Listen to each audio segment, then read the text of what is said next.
Shalom dari Tuban, Kota Wali di Jawa Timur, Indonesia. Selamat berjumpa kembali dengan Berti Wauruntu dalam khotbah singkat melalui YouTube dan media sosial lainnya. Bulan Agustus pada minggu ke-33 tahun 2022, khotbah singkat bertemakan kebebasan sempurna dan kebahagiaan. Namun pembahasannya terbatas pada 3 buah topik, yaitu topik 85, saat mendengar dan melakukannya. Topik 86, kelengkapan manusia kepunyaan Allah. Topik 87, kata dan perbuatan yang telah teruji. Kita masuk ke dalam topik 85, saat mendengar dan melakukannya. Bulan Agustus merupakan bulan kemerdekaan bagi negara tercinta Indonesia. Tahun 2022, Indonesia memperingati Hari Kemerdekaan Indonesia ke-77. Saat bangsa Indonesia sudah melewati masa kemeriahan perayaan, maka saatnya untuk mempersiapkan diri apa yang bisa dikerjakan secara individual dan berkelompok untuk negara tercinta Indonesia. Tidak terkecuali dengan kemerdekaan yang Kristus telah lakukan bagi umat manusia yang berdosa, yang telah dibahas pada 3 topik khotbah minggu lalu. Maka saatnya kita selaku umat percaya harus mengetahui langkah lanjutan dari kemerdekaan yang Kristus telah lakukan. 3 topik tersedia pada minggu ini membahas tentang kesempurnaan, kebebasan sempurna yang Kristus sudah dan terus lakukan bagi umat percaya hingga mencapai kebahagiaan. Kita buka Alkitab kita pada kitab Yakobus 1 ayat 25. Tetapi barang siapa meneliti hukum yang sempurna, yaitu hukum yang memerdekakan orang, dan ia bertekun di dalamnya, jadi bukan hanya mendengar untuk melupakannya, tapi sungguh-sungguh melakukannya, ia akan berbahagia oleh perbuatannya. Kita selaku umat percaya mengetahui bahwa salah satu inti dari kitab Yakobus adalah firman Tuhan yang kita ketahui melalui kegiatan mendengarkan atau membaca perlu diikuti dengan tindakan nyata. Dinyatakan secara langsung, iman tanpa perbuatan adalah mati. Terdapat beberapa kata kunci pada ayat tersebut di atas. Yang pertama, hukum yang sempurna. Ketika Yakobus menggunakan kata hukum, dia tidak mungkin berbicara tentang hukum Musa. Yakobus adalah salah satu pemimpin gereja di Yerusalem dan kemungkinan besar menulis surat kepada jemaat yang sangat Yahudi, yang tahu semua tentang hukum itu. Lebih penting lagi, dia menulis kepada orang Kristen tentang apa artinya menghidupi iman kita di dalam Kristus. Yakobus tidak memanggil orang percaya untuk melihat, mengikuti aturan legalistik sebagai jalan untuk diberkati. Ia menulis kepada orang-orang yang percaya bahwa Yesus menggenapi hukum Musa dengan menaatinya sendiri dengan sempurna. Di dalam Kristus, firman telah ditanam di dalam hati kita. Yakobus 1 ayat 21.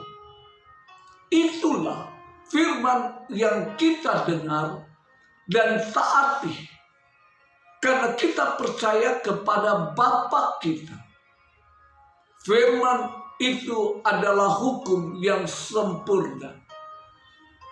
Hukum kasih Kristus yang membawa kebebasan. Kita akan diberkati dalam apa yang kita lakukan.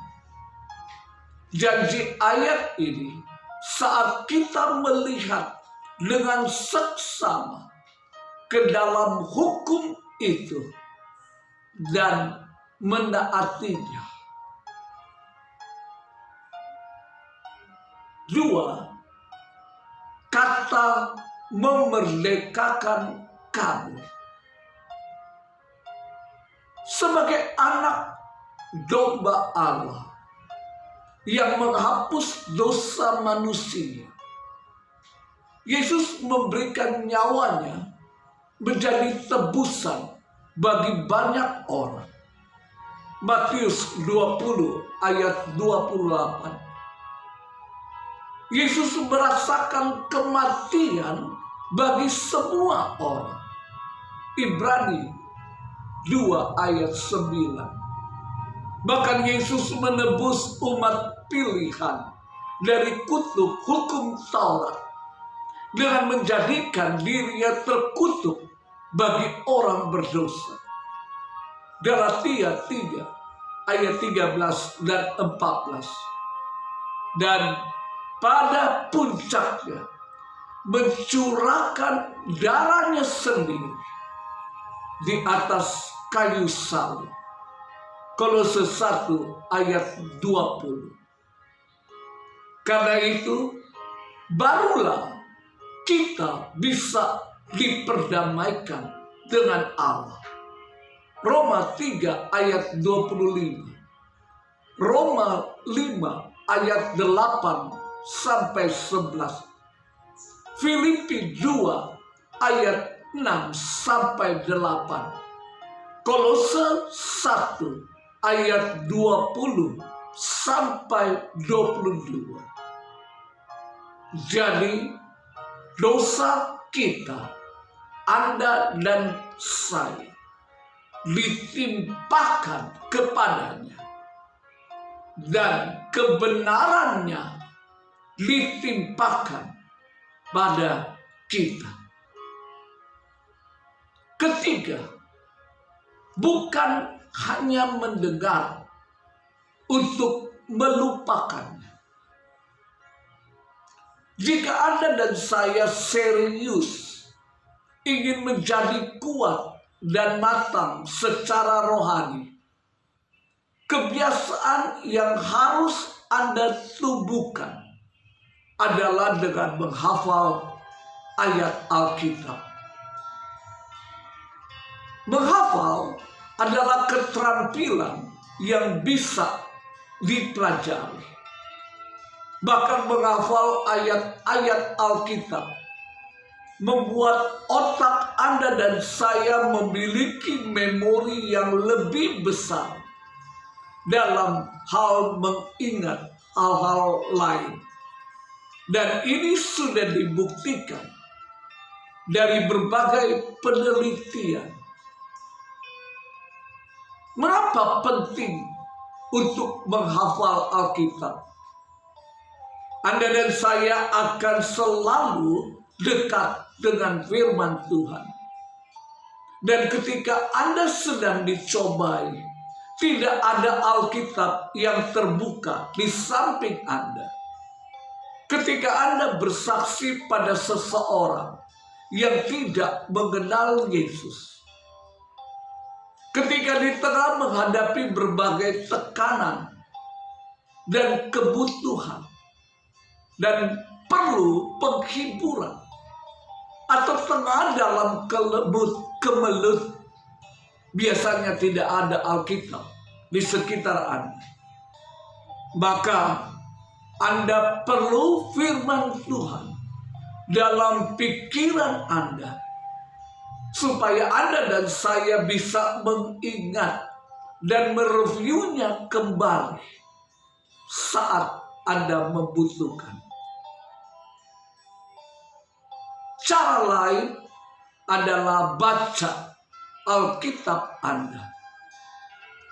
Barang siapa meneliti dan membaca kembali Alkitab Anda, bertekun di dalamnya, ingat apa yang Anda baca, bukan hanya mendengar untuk melupakannya. Tanggapi, berikan respons, tetapi sungguh-sungguh melakukan. Anda tidak ingin menjadi bayi rohani. Sudah waktunya bagi Anda untuk bertumbuh dan memiliki hidup yang diberkati, sebagaimana rencana Tuhan memanggil Anda. Menyimpan firman Allah di dalam hati adalah cara yang baik untuk memulai. Anda mulai berpikir tidak punya daya ingat yang baik, tapi buktinya Anda bisa ingat nomor telepon dan tanggal-tanggal penting buat Anda. Karena saya sering mendengar orang-orang berkata, ingatan mereka sangat buruk dalam hal menghafal, namun bisa mengutip lagu-lagu dari tahun 60-an. Saudaraku, Anda dapat merenungkan Alkitab kemanapun Anda pergi. Anda bisa mempelajari Alkitab kembali, kecuali Anda sudah mengingatnya. Jika Anda sudah hafal Alkitab, Anda bisa merenungkannya sebelum Anda tidur di malam hari, atau saat Anda berada di dalam perjalanan. Anda bisa merenungkan Alkitab karena Anda telah menghafalkannya. Itu yang disebut dengan meditasi. Satu-satunya janji kemakmuran dan keberhasilan yang Allah beri kepada kita di dalam Alkitab, bahwa mereka merenungkan firman-Nya sebagai kunci. Buka Yosua 1 ayat 8. Dengan menghafal Alkitab, Anda bisa lebih mengerti dan merenungkan firman Tuhan dimanapun dan kapanpun Anda berada. Karena di dalam Alkitab ada jawaban pasti dari setiap problema yang kita hadapi. Kata kunci keempat, melakukannya. Terdapat dua kelompok umat percaya, yaitu mendengarkan firman Tuhan dan melakukannya. Dan kelompok yang kedua, umat percaya yang hanya mendengarkan firman Tuhan. Sebab kedua-duanya mendengarkan firman Tuhan, tapi perbedaannya adalah kelompok pertama mendengarkan firman Tuhan dan melakukannya, sedangkan kelompok kedua hanya mendengarkan saja, tidak melakukannya. Mendengar dan melakukan firman Tuhan adalah dua hal yang berbeda. Namun hendaknya dalam hidup kita tetapkan keduanya berjalan beriringan.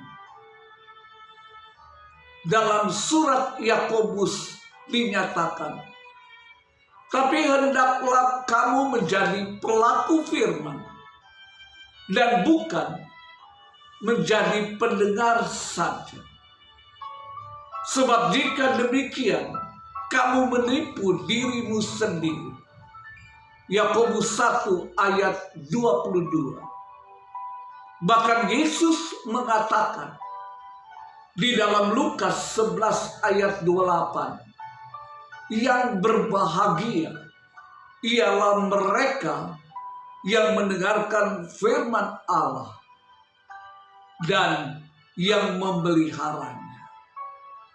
Kata kunci kelima dari ayat pokok kita yaitu berbahagia. Ketika kita merenungkan ucapan bahagia, kita langsung teringat pada perkataan Yesus dalam kitab Injil tentang orang-orang yang berbahagia. Matius pasal 5 ayat 3 sampai 12. Kata berbahagia diterjemahkan dari kata makarios yang berarti beruntung, disukai, sejahtera. Variasi kata makarios ini digunakan dalam 3 kali dalam kitab Yakobus.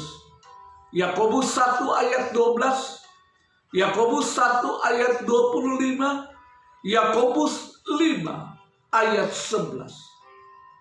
Dan di dalam Yakobus 1 ayat 12 dikatakan yang berbahagia adalah mereka yang sedang bertahan di bawah pencobaan.